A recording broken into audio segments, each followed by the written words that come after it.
ஆத்ம வித்யா யோகாவின் ஆன்மீக நறுமணம் ஆக்கம் பெறும் நம் மனம். ருத்ரன் என் ஃப்ரெண்டு பேருக்கு ஏற்ற மாதிரி பயங்கர கோபக்காரரு. டெய்லி சண்டை போட்டுட்டு கோச்சிக்கிட்டு வந்து பார்க்கில் உட்காந்துப்பார். அன்றைக்கி அப்படி தான் அவரை பார்த்தேன். வீட்டில் இந்த மாதிரி பிரச்சனைன்னு சொல்லிட்டு சொன்னார்.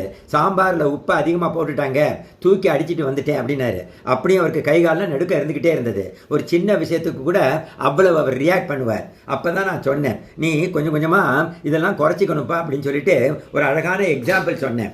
கோபம் வந்த உடனே அதை வெளிப்படுத்தவும் கூடாது, அதை சப்ரஸும் பண்ணக்கூடாது, எக்ஸ்ப்ரெஸும் பண்ணக்கூடாது, டிசால்வ் பண்ண கற்றுக்கணும்ப்பா. என்ன அது எப்படின்னாரு, பார்வையாளர் அதை பார்க்கணும் அப்படின்னேன். அதுதானே இப்போ அந்த மொமெண்ட்டில் வரமாட்டேங்குது.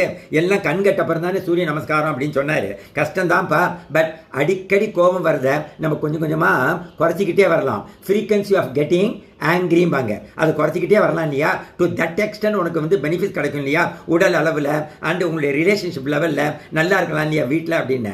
அப்புறம் ஒரு எக்ஸாம்பிள் சொன்னேன். எப்படின்னா, நான் ஒரு நாய் வளர்த்துக்கிட்டு இருந்தேன். அதை வந்து நல்லா ரோட்டில் ரன் பண்ணுறதுக்கு அண்டு சிக்னல் வந்தால் கிராஸ் பண்ணுறதுக்கெல்லாம் பழக்கினேன். அந்த சிக்னல் வந்த உடனே 2 பேரும் நிற்போம். அண்டு ரெட் சிக்னல் இருந்ததுன்னா டக்குன்னு 2 பேரும் நிற்போம். எல்லோ சிக்னல் வந்த உடனே அது கிராஸ் பண்ணுறதுக்கு தயாராக இருப்போம்.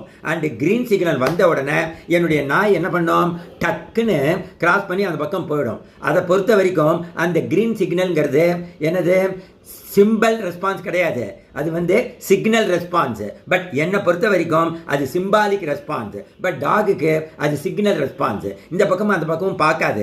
எனக்கு அது வந்து சிம்பாலிக் ரெஸ்பான்ஸ். க்ரீன் வந்த உடனே நான் ஜம்ப் பண்ண மாட்டேன், அதை கிராஸ் பண்ண மாட்டேன். இந்த பக்கமும் அந்த பக்கமும் பார்ப்பேன். ஏன்னா யார் வேணாலும் குறுக்க வரலாம். ஸோ இதுக்கு பேர் தான் ஜாகிரதையாக இருக்கிறதுன்னு பேர். கோல்டன் மொமெண்ட்டுமாங்க. Any thing you know.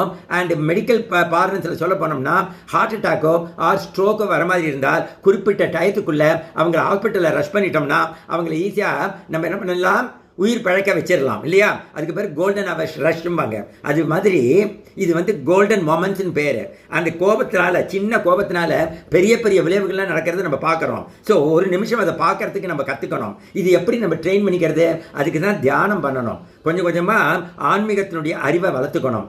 அவேர்னஸ், விழிப்புணர்வு வளர்த்துக்கிட்டோம்னா இந்த மாதிரி எந்த நெகட்டிவ் எமோஷன்ஸ் வந்தாலும் உடனே அதை வெளிப்படுத்தாமல் தள்ளி நின்று வச்சு பார்க்கறதுக்கு நம்ம ஈஸியாக பழகி கொள்ளலாம். அதனால் இன்னிலேருந்து அந்த கோல்டன் மொமெண்ட்ஸை அப்ளை பண்ணு, உடனே ரியாக்ட் பண்ணாதுன்னு சொன்னேன். So very nice you know. So மனுஷங்களாக பிறந்து நமக்கு கோபம் வராமல் இருக்காது.